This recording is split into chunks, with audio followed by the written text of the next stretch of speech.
My name is Eleanor Vance, and at 31, I run a billion-dollar tech company that my family knows nothing about. When I decided to visit home for my 32nd birthday, I expected a small celebration, maybe a homemade cake. Instead, my mother looked at me across the worn kitchen table and said, "We have to cancel your birthday dinner.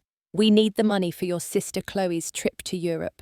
The familiar sting of coming in second returned, but they had no idea what my life had become. 2 days later, as we were sitting down to dinner, my phone rang. Little did I know it would change everything. Growing up in Maple Creek, Ohio, a small town with more trees than traffic lights, I was always the odd one out in my family. Our house was modest but comfortable, with faded blue paint and a porch swing that creaked with every gentle push. My father, Robert, a retired mechanical engineer, spent his weekends tinkering with old cars in our garage. My mother, Helen, who taught third grade at the local elementary school for 30 years, filled our home with the smell of freshly baked cookies and a gentle hum. And then there was my sister Chloe, 5 years younger than me, and the undisputed star of our family constellation. From the time she could walk, she charmed everyone with her grace and natural talent. Ballet recitals, soccer championships, debate, team victories. Chloe collected achievements like other kids collected trading cards. The mantel in our living room groaned under the weight of her trophies and medals, while my academic awards were often relegated to a drawer somewhere.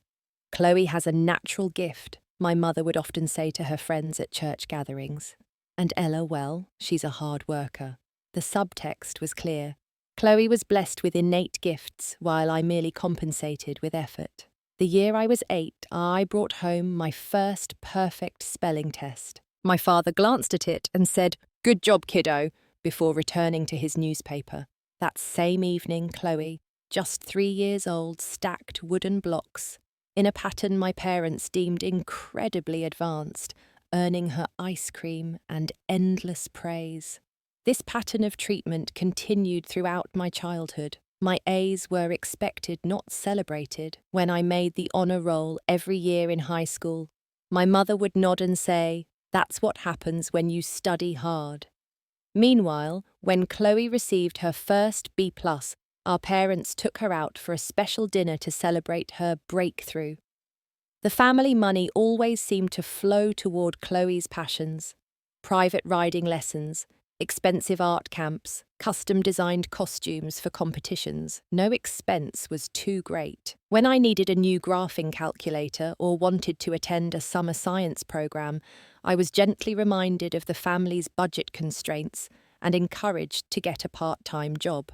By the time I was 16, I was working weekends at the local bookstore, saving every dollar for college. My parents had started a college fund for both of us, but Chloe's activities had slowly drained my share. "You're so responsible with money, Ella," my mother would say, as if my forced frugality were a virtue and not a necessity. My birthdays became predictable exercises in disappointment. My 16th birthday dinner was cancelled because it coincided with Chloe's regional dance competition. My 18th was remembered 2 days late with a hastily bought card and a $20 bill. By my 21st, I had stopped expecting anything at all. My relationship with Chloe was complicated. She wasn't intentionally malicious, just accustomed to being the centre of attention. As much as I resented the inequity, I couldn't bring myself to hate her. She was my sister after all. Sometimes, in rare, quiet moments without our parents around, we would share secrets and laugh together like normal sisters. But those moments became rarer as we grew older. My father, Robert, now in his early 60s with salt and pepper hair and calloused hands, had always been a man of few words. He showed his affection through practical acts: fixing my car before I left for college, installing bookshelves in my childhood bedroom. But his eyes lit up differently when Chloe entered a room. With her, he found his voice, asking about her day, her friends, her dreams. My mother Helen, with her perpetually hurried air and reading glasses perched on her head, managed our family with efficient care. She kept track of everyone's schedules, prepared balanced meals, and maintained a spotlessly clean home. Yet her organisational skills seemed to falter when it came to remembering my achievements or interests. She could recount Chloe's favourite colour for every year of her life, but consistently bought me gifts in colours I disliked. Chloe, now 25, with our mother's blonde hair and our father's confident posture, had never known a real struggle. Her path had always been smoothed by our parents' attention and resources.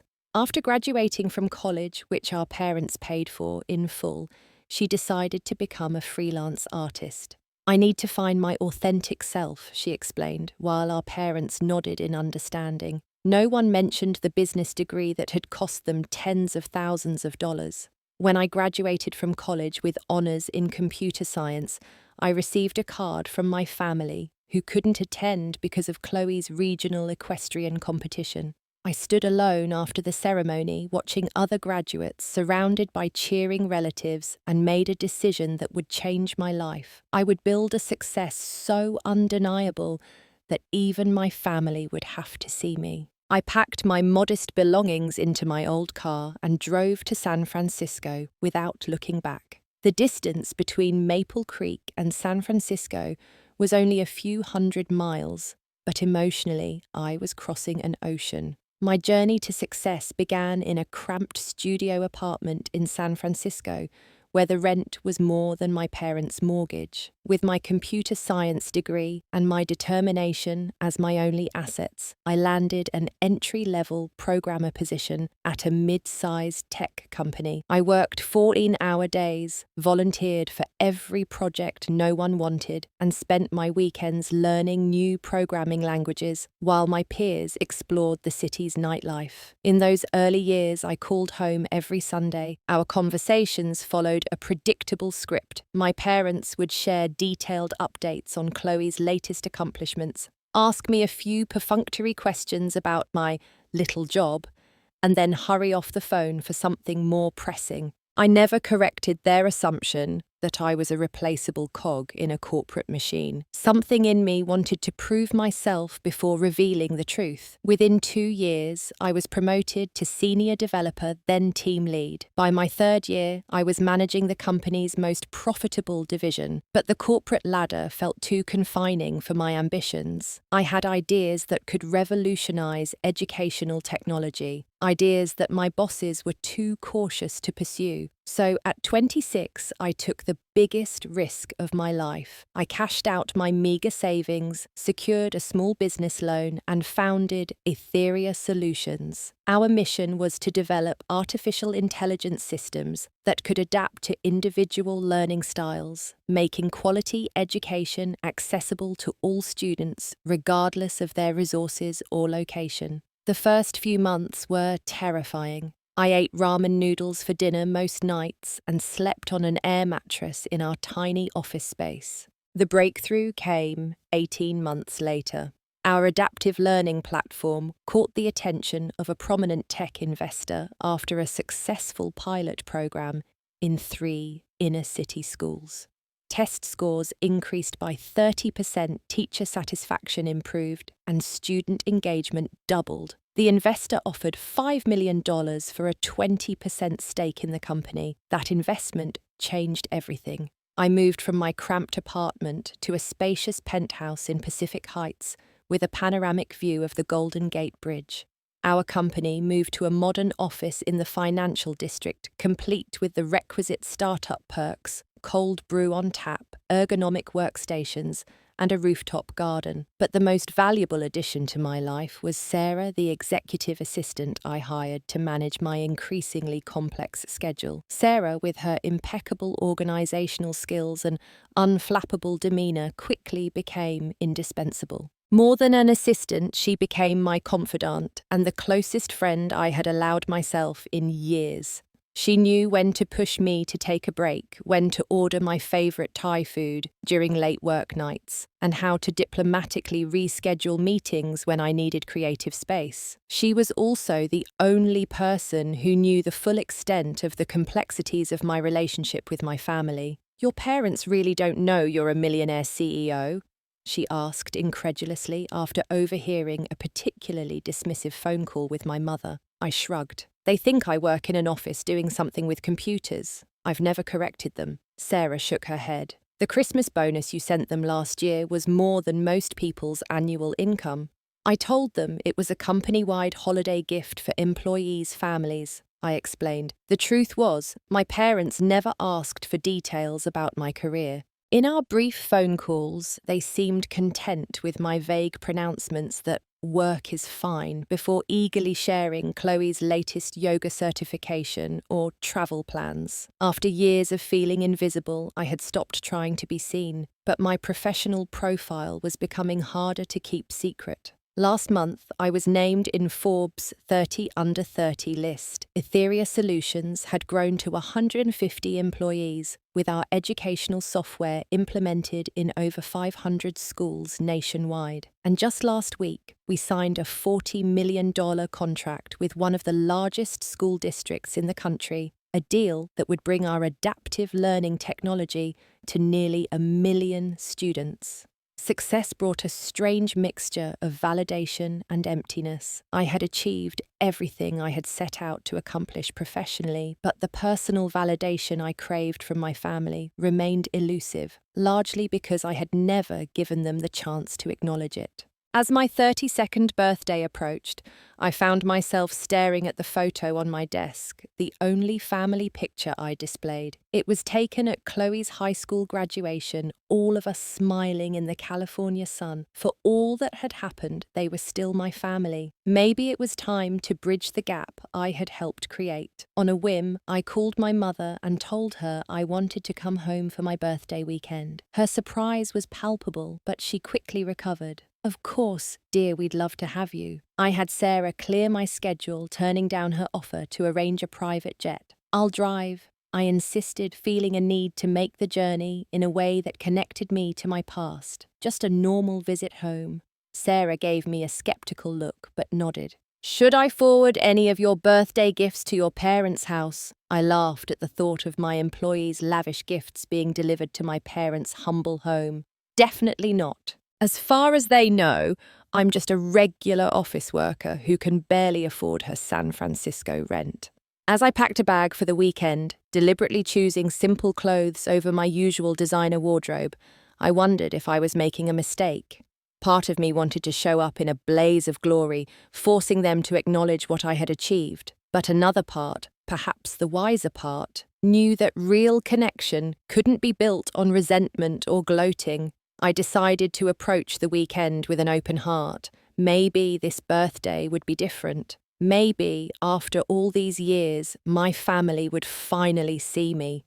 The long drive from San Francisco to Maple Creek gave me plenty of time to rehearse scenarios in my head. Would my parents notice the subtle changes success had wrought? My more confident posture, the quality of my simple clothes, the worry lines erased by financial security. Would Chloe and I find common ground as adults? I had deliberately rented a modest sedan instead of driving my Tesla, wanting to ease into things rather than make a loud statement. Maple Creek looked smaller than I remembered. Main Street still had Miller's Hardware, Patty's Diner and the Sunshine Bakery, but now interspersed with chain coffee shops and cell phone stores. I drove past my old high school, past the bookstore where I had spent my weekends, and finally turned onto Maple Street, where my childhood home awaited, looking exactly the same but somehow smaller. My mother opened the door before I could knock her face, breaking into a smile that made me question my resentments. "Ella!" she exclaimed, pulling me into a warm hug that smelled of her familiar lavender perfume. "Let me look at you," as she held me at arm's length, her eyes scanning me in that maternal way that made me feel both loved and judged. "City life agrees with you." My father appeared behind her, his tall frame slightly stooped, his hair thinner than I remembered. "There's my girl," he said, giving me an awkward side hug. His usual garage work clothes had been replaced with a clean button-down shirt. This was his version of dressing up for my arrival. The house was just as I remembered. The same faded floral sofa, the same landscape paintings on the walls, the same family photos where Chloe's achievements took centre stage. The only notable addition was a large corkboard covered in postcards and brochures of European landmarks, a vision board for Chloe's upcoming adventure. "Chloe will be home soon," my mother said, leading me into the kitchen where something delicious was simmering on the stove. "She's so excited to see you. She just has to finish teaching her afternoon art class." I helped my mother with dinner preparations, falling into our old rhythm of her directing and me assisting. As I chopped vegetables, she filled me in on the neighbourhood gossip church activities, and of course Chloe's latest accomplishments. "The art gallery downtown agreed to display one of her paintings last month," she said proudly. "They've never accepted a young artist's work so quickly, but, you know Chloe, she has a way with people." I nodded, wondering if my mother had any idea that I now presided over company-wide meetings with billion-dollar investors. "That's wonderful," I said instead. "She's always been a natural talent." My father sat at the kitchen table, ostensibly reading the paper, but occasionally looking up at me with an expression I couldn't quite decipher. "How's the computer job?" he finally asked, during a lull in my mother's monologue. "It's good," I said my standard reply. "Busy but good." "Making decent money?" he pressed, surprising me with his interest. Before I could answer, the front door burst open and Chloe's voice filled the house. "I'm home! Where's the birthday girl?" Chloe swept into the kitchen in a whirlwind of blonde hair and artistic energy. At 25, she looked like a model for an independent fashion boutique, her toned frame draped in expensive boho chic clothing. "Ella!" she shrieked, enveloping me in a genuinely enthusiastic hug. "You look amazing. San Francisco must have some kind of magic." Dinner was a lively affair, dominated by Chloe's vivid descriptions of her art classes, a recent hiking trip to Hocking Hills, and most importantly, her upcoming European adventure. "I've been manifesting this trip for years," she explained, her eyes shining with excitement. 3 months backpacking through 7 countries. It's going to be totally life-changing. "Chloe's been saving up," my mother added, though her quick glance at my father suggested otherwise. "Well, trying to," Chloe corrected with a laugh.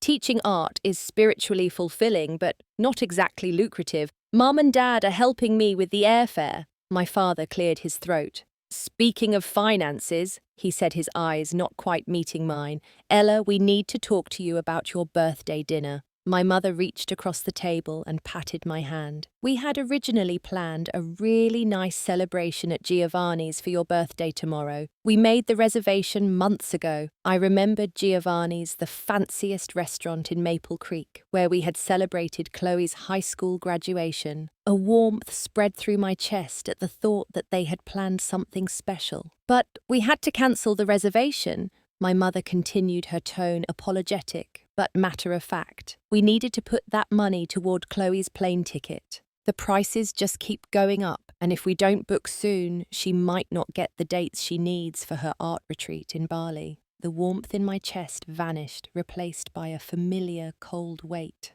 "I see," I managed to say. "We thought we could do something simple instead," my father added quickly. "Maybe order a pizza tomorrow night." Chloe at least had the grace to look slightly embarrassed. "I told them we could postpone my trip, but the retreat dates are fixed and it's a once-in-a-lifetime opportunity for my career development."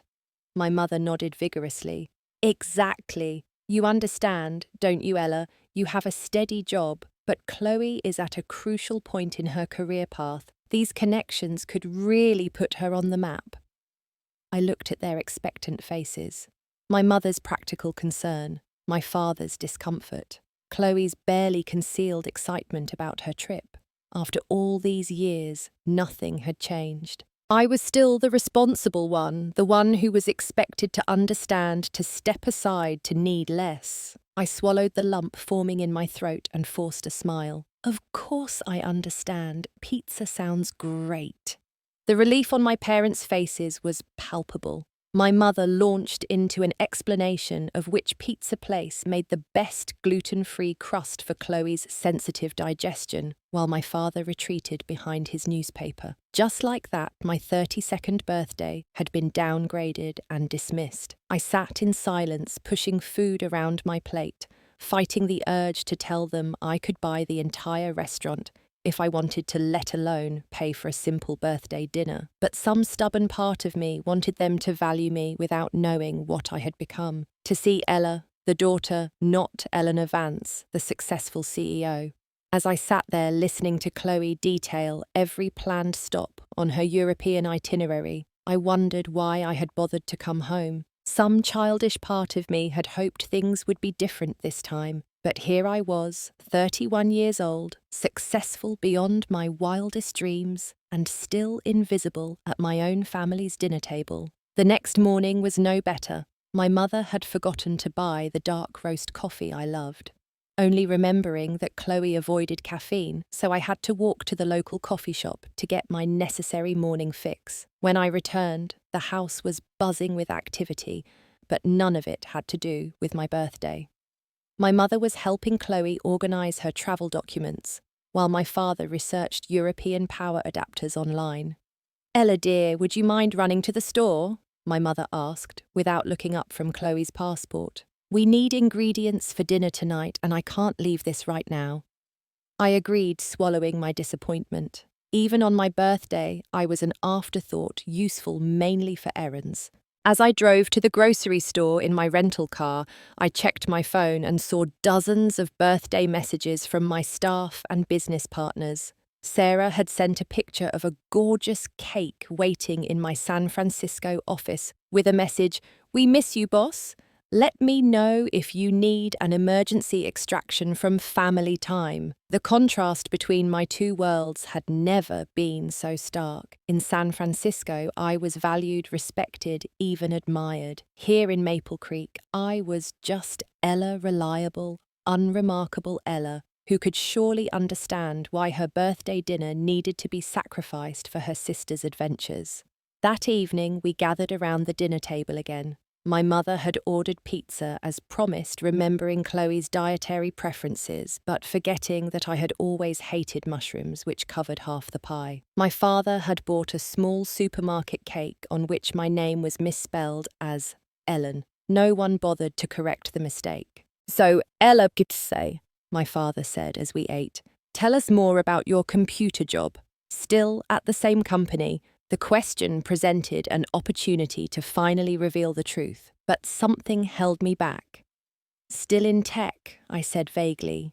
"Things are going well." "That's nice, dear," my mother said absently before turning to Chloe. "Now, about your connecting flight in London." Chloe launched into another detailed monologue about her travel plans, complete with descriptions of the Instagram photos she planned to take at each location. My parents listened with rapt attention, asking questions and offering suggestions. "I'm thinking of starting a travel blog," Chloe announced. "Maybe even monetize it if I get enough followers.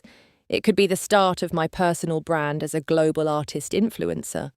"What a wonderful idea," my mother exclaimed. "You've always been so photogenic and creative." My father nodded proudly. "Our Chloe, an entrepreneur." I nearly choked on my pizza. I wanted to tell them about the 3 patents I held the company I had built from nothing, the educational technology that was changing the lives of thousands of students. I wanted to tell them that I wasn't just an entrepreneur, but a creator of opportunities for others. Instead, I reached for my water and stayed silent. "Ella, didn't you used to do something with a website once?" my mother asked, her brow furrowed in a vague memory. Before I could answer, my phone rang. The screen displayed Etheria, Sarah's code for important calls I shouldn't ignore. Under normal circumstances, I would have excused myself to take the call privately, but my mother waved a dismissive hand. "Go ahead and answer it, dear. We know your little office probably needs you even on your birthday." Something in her patronizing tone made me put the phone on speaker. "Hello?" Sarah's professional, efficient voice filled the dining room. Mom, I apologize for bothering you during your family time, but I wanted to confirm the details for next week. Your private jet is scheduled for 7 a.m. Tuesday for the meeting in Geneva with the IB Council. Should I arrange for your usual suite at the Four Seasons, or would you prefer the Mandarin Oriental this time? Absolute silence descended. My father's fork slipped from his hand and clattered onto his plate. My mother froze with her wineglass halfway to her lips. Chloe's mouth hung open mid-sentence. I stared at my phone, just as shocked as they were. Sarah and I had no meeting scheduled in Geneva. I stared at my phone, just as shocked as they were. Sarah and I had no meeting scheduled in Geneva, and while the company did occasionally charter private flights for international business, I had never heard of this particular trip. Sarah, I said carefully,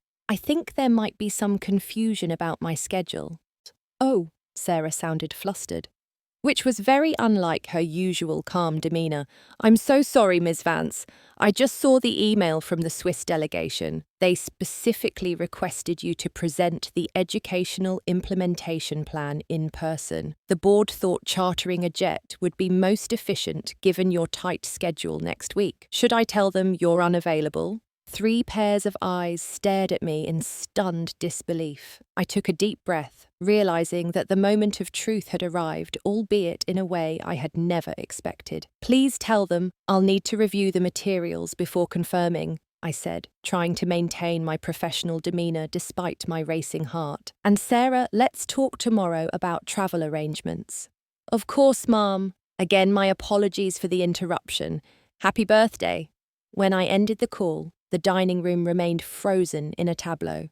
My father was the first to break the silence. Private jet? He asked, his voice barely a whisper. Geneva, Mom. I looked at their stunned faces and realised there was no turning back. I've been meaning to tell you something about my work. What exactly do you do? My father asked, his tone unusually sharp.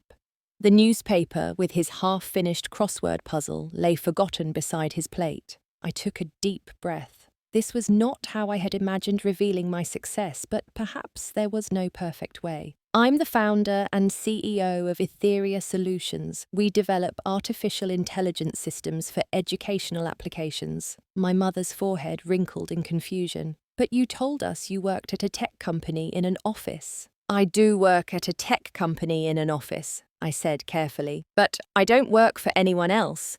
I own the company. I built it from the ground up 6 years ago. Chloe let out a short, incredulous laugh. Wait, you own a company with a private jet? We don't own a jet, I clarified. We charter them when necessary for international business, but yes, Etheria is a major player in the edtech space. We currently have contracts with over 500 schools nationwide and are expanding internationally.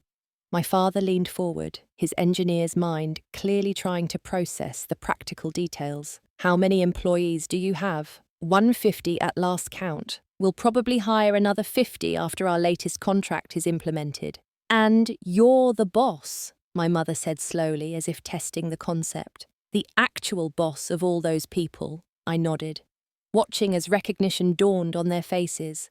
My mother's expression shifted from confusion to something more complex, a mixture of pride, embarrassment, and perhaps a little defensiveness. Why didn't you tell us? She asked, a sharp edge to her voice that suggested I had somehow deceived them. When would I have told you? I asked quietly. Our calls last 10 minutes at most, and they're usually about Chloe's latest achievements. You never really asked about my work beyond whether I still had my old job. My father flinched at this, his eyes dropping to the table. Chloe shifted uncomfortably in her seat. We always ask how work is, my mother protested. You always said fine or busy but good. How were we supposed to know you were running some big, important company? Etheria was featured in Forbes last month, I said, unable to keep a hint of hurt from my voice. Our education platform won a National Innovation Award last year. If you had ever Googled my name, you would have found dozens of articles and interviews. My father looked genuinely pained. We didn't know, Ella. That's the point, Dad. You never thought to look. You never imagined I could be doing anything remarkable. My mother's chin lifted defensively. That's not fair. We've always been supportive of your career. Have you? I challenged gently. When was the last time you asked me a specific question about my work? When Chloe decided to be an artist, you researched everything about art schools. You know the names of her favourite painters and the schedule of her exhibitions. Did you know the name of my company before tonight? Do you have any idea what our software actually does? My mother opened her mouth to reply, then closed it. Her expression conflicted. Chloe, who had been unusually silent, suddenly spoke up. So you're rich now, is that what this is about? You came home to show off how successful you are compared to the rest of us. Her tone held an accusation that stung. No, Chloe. I came home hoping to reconnect with my family. I deliberately downplayed my success because I wanted to be seen for who I am, not what I've achieved. But now you're throwing it in our faces, she said, her eyes flashing, making us feel bad for cancelling a dinner reservation when you could obviously buy the whole restaurant. I didn't plan for Sarah to call, I said, keeping my voice steady. But yes, it hurt that after all these years my birthday was still the first thing to be sacrificed. It hurt that you all just assumed I would understand and accept it without a question, because that's what I've always done. My father cleared his throat.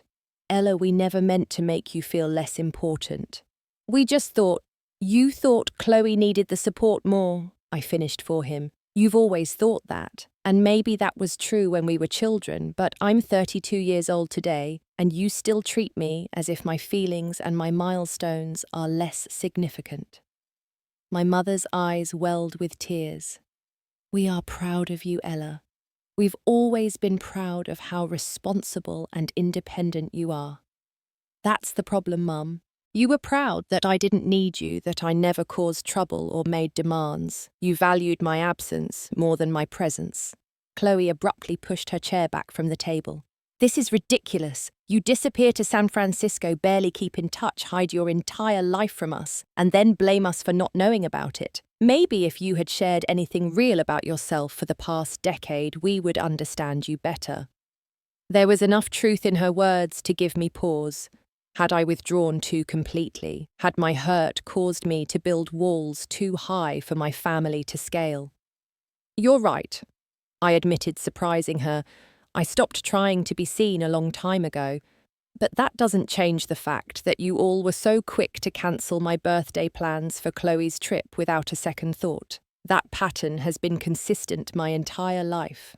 My father stood up, his face etched with turmoil.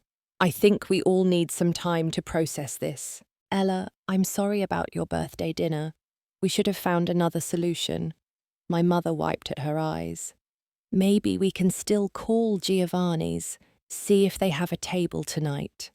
The offer, though well-intentioned, felt like too little, too late.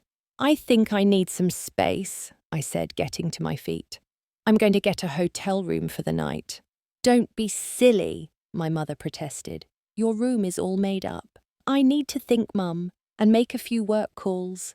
I added the excuse, feeling safer than the emotional truth. Chloe crossed her arms. Running away again. Some things never change. Her words hit harder than she probably intended. Was I running away? But staying right now felt impossible, with decades of hurt suddenly exposed and raw.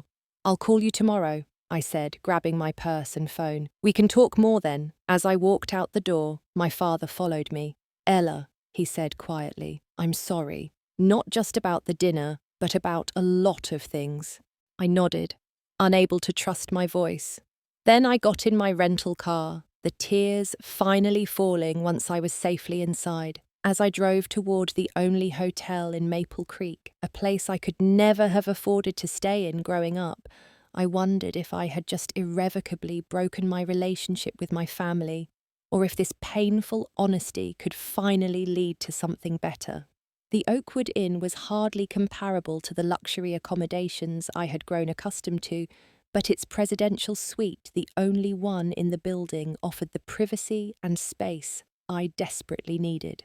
After checking in, I sat on the edge of the king-sized bed and called Sarah. I am so sorry, she began immediately. I completely misread the situation. When you talked about going home for your birthday, I just assumed your family knew about your position. It's not your fault, I reassured her. In fact, it was probably past time for them to find out the truth. There's no meeting in Geneva, she confessed. I made it up on the fly when I realized my mistake. I thought it might help save face.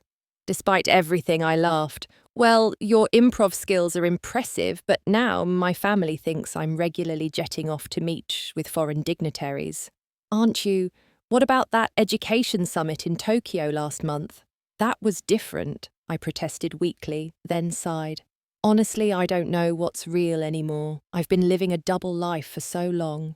After updating Sarah on the family drama and assuring her I would be back in the office on Monday, I took a long shower and tried to sort through my emotions. The hurt was still there. A lifetime of feeling secondary didn't vanish in one evening, but underneath it was something else. Relief, perhaps. The exhausting charade was over. I slept surprisingly well and woke up to a few texts. My mother had written, "Come home for breakfast. We need to talk." Chloe's was shorter. "Sorry about last night. Kind of." My father, never comfortable with technology, had simply written, "Call me." Instead of replying to any of them, I ordered room service and spent the morning catching up on work emails. Around 11 a.m., there was a knock on my door. When I opened it, my father was standing there looking uncertain and older than I remembered. "Can I come in?" he asked. I stepped aside, noticing him survey the suite with wide eyes. "Nice place," he commented. "Though I guess you're used to better." "It's perfectly fine," I said, motioning for him to sit in one of the armchairs by the window. "How did you know where to find me?" "Small town," he reminded me with a faint smile. "Margie at the front desk is your mother's second cousin. But don't worry, I made her swear to secrecy. Your mother doesn't know I'm here." We sat in an awkward silence for a moment before he continued. "Ella, I owe you an apology. A lot of apologies, actually." "Dad, you don't have to." He held up a hand. "Please let me say this. I was up all night thinking about what you said, about how we treated you and Chloe differently. And you were right. We did." He leaned forward, elbows on his knees, his hands clasped together. "When you were born, you were such a serious baby. You rarely cried. You slept through the night early on. You hit all your developmental milestones ahead of schedule. You were so competent. Even as a toddler, you'd play by yourself, figuring things out on your own." He smiled at the memory. "Then Chloe came along and she was the opposite. Loud, demanding, always needing attention. We got it into the habit of focusing more energy on her because she seemed to need it more. You were always so self-sufficient." "Self-sufficiency isn't always a choice," I said quietly. He nodded, his expression pained. "I know that now. We mistook your independence for not needing us when in reality we had trained you to expect less from us." He ran a hand through his thinning hair. "I am proud of you, Ella. Always have been. But I realize now I rarely told you that. I just assumed you knew." "Sometimes I needed to hear it," I admitted. "I needed to feel like my accomplishments mattered too." "They do," he said firmly. "What you've achieved is incredible. I spent half the night looking up your company online, the work you're doing with those education programs. It's amazing, Ella. Truly groundbreaking." The pride in his voice loosened something tight in my chest. "Thank you, Dad." "It's no wonder you stopped sharing things with us," he continued. "We never made space for your success. We were too busy celebrating Chloe's small victories to notice your monumental ones." We talked for over an hour, covering years of misunderstandings and missed connections. He told me how he had always found it easier to relate to Chloe's outgoing personality, while my analytical mind reminded him of his own father, a brilliant but distant man he had struggled to please. I shared how I had interpreted their focus on Chloe as proof that I was somehow less loved, less worthy of attention. "That was never true," he insisted, his voice thick with emotion. "We just thought you were the one who had it all figured out. We worried about Chloe more because she seemed more fragile. As our conversation wound down, my phone buzzed with a text from my mother. "Come home, I made your favorite lemon bars." I showed my father the message, and he smiled. "She's been baking since dawn. Stress baking, she calls it. The kitchen looks like a flower bomb went off." "I should talk to her too," I acknowledged. He nodded. "And Chloe, she's struggling with all this in her own way." As we prepared to leave, my father hesitated at the door. "Ella, I want you to know something. I'm not just proud of what you've achieved. I'm proud of who you are, your integrity, your determination, the way you've built something meaningful instead of just chasing money. Even if you had never started that company, you would still be an extraordinary person." His words, the ones I had been waiting a lifetime to hear, brought tears to my eyes. "Thanks, Dad. That means more than you know." My mother was waiting on the porch when we arrived. Her eyes were red-rimmed, her hands nervously twisting her apron. When she saw me, she rushed forward and gave me a fiercely uncharacteristic hug. "I'm so sorry," she whispered into my hair. "I've been a terrible mother." "No, Mom," I protested, holding her tight. "Not terrible, just human." Inside over slices of perfect lemon bars, it turned out she did remember they were my favorite. My mother offered her own perspective. "I always thought of you as the strong one," she explained. "The one who could handle anything. Chloe needed so much reassurance, so much propping up. You just seemed so capable, so sure of yourself."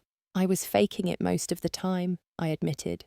"I just learned early on that showing need or disappointment didn't get me very far." My mother's face crumpled. "Oh, Ella, I never wanted you to feel that way." Our conversation was interrupted by Chloe's arrival. She entered cautiously, her usual confidence subdued. "Hey," she said, hovering in the doorway. "Can we talk?" My parents discreetly retreated to the backyard, leaving us alone in the living room. Chloe sat across from me, uncharacteristically fidgeting with the edge of a throw pillow. "So," she began, "you're basically a tech mogul."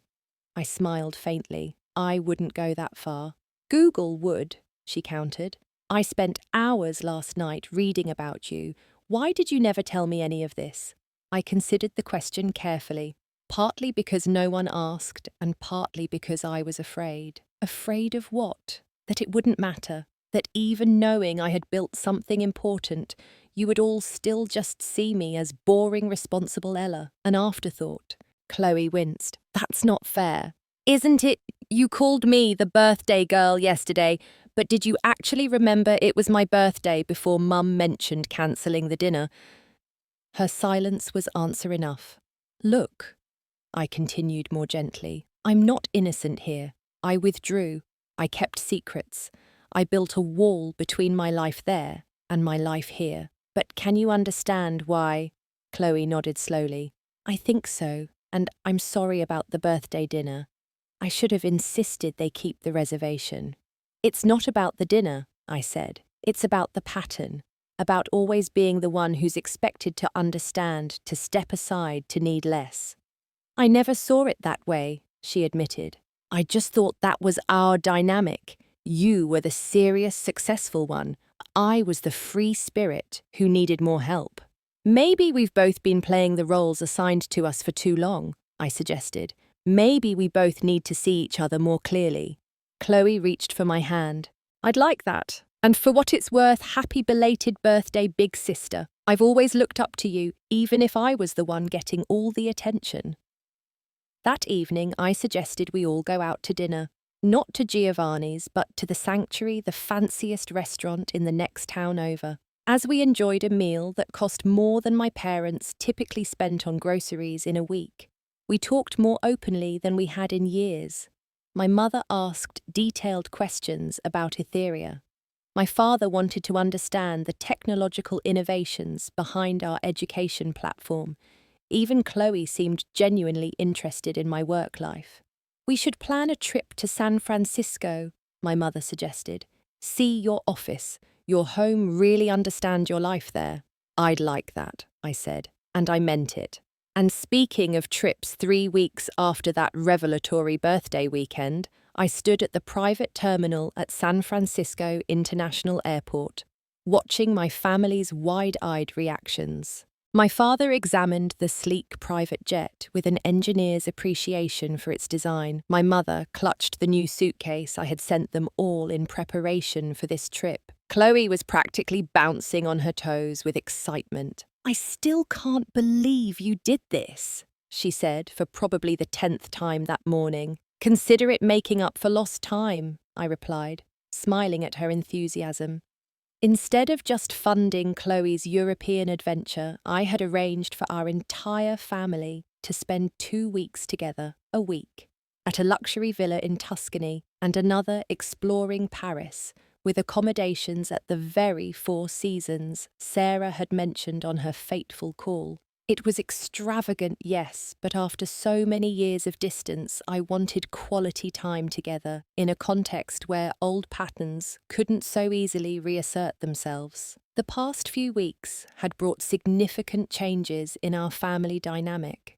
My parents had visited my penthouse in San Francisco, toured the Etheria offices and met my team, seeing me in my professional element, confident, respected, clearly in command, had shifted something fundamental in how they viewed me. I was no longer just reliable Ella who would understand if her needs were put last. I was Eleanor Vance CEO and innovator, a woman who had built something meaningful through vision and determination.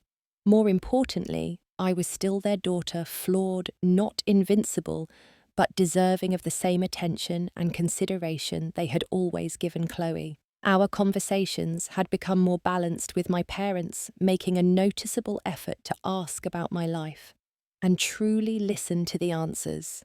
Chloe and I were developing a more authentic adult relationship, one based on mutual respect rather than our childhood roles.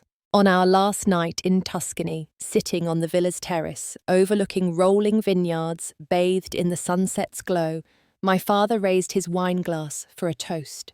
"To Ella," he said, his voice warm with pride and tinged with regret for the lost years. Not just for this incredible trip, but for having the courage to break our family's patterns, for showing us who you really are, even when we were slow to see. My mother wiped away a tear.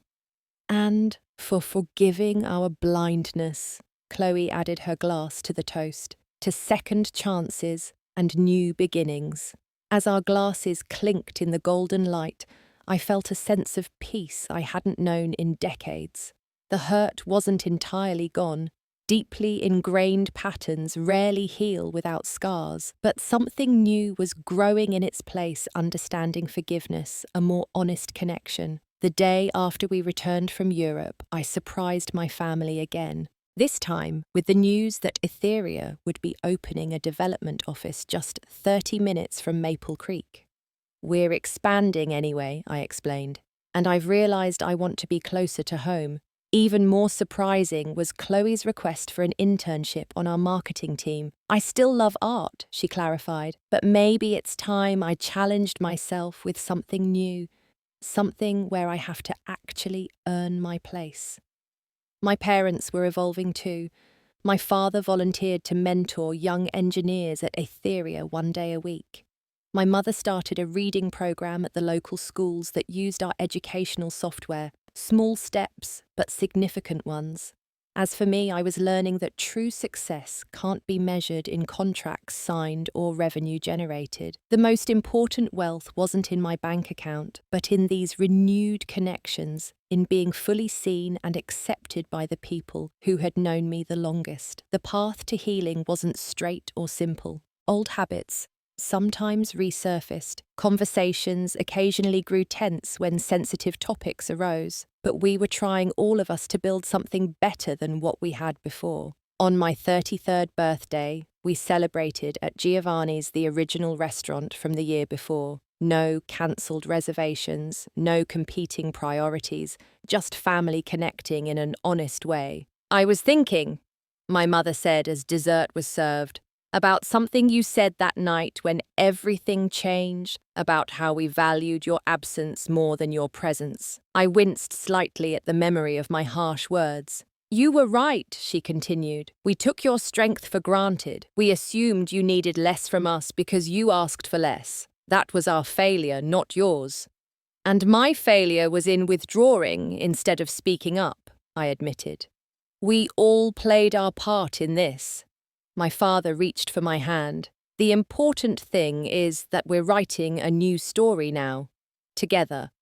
Looking around at their faces, older but newly familiar to me, I realized that the greatest gift of the past year wasn't the recognition of my success, or even their apologies for past neglect. It was this, the chance to know and be known, to love, and be loved not for what we had achieved or provided, but simply for who we were. The journey of healing is rarely complete, and our family still had work to do. But sitting there in the restaurant that had once symbolized rejection, I felt a profound sense of coming home. Not to a physical place, but to the truth of belonging. What started with a cancelled birthday and an unexpected phone call had become something I had never expected a second chance with my family. Not perfect, not without its complexities, but real and worth fighting for.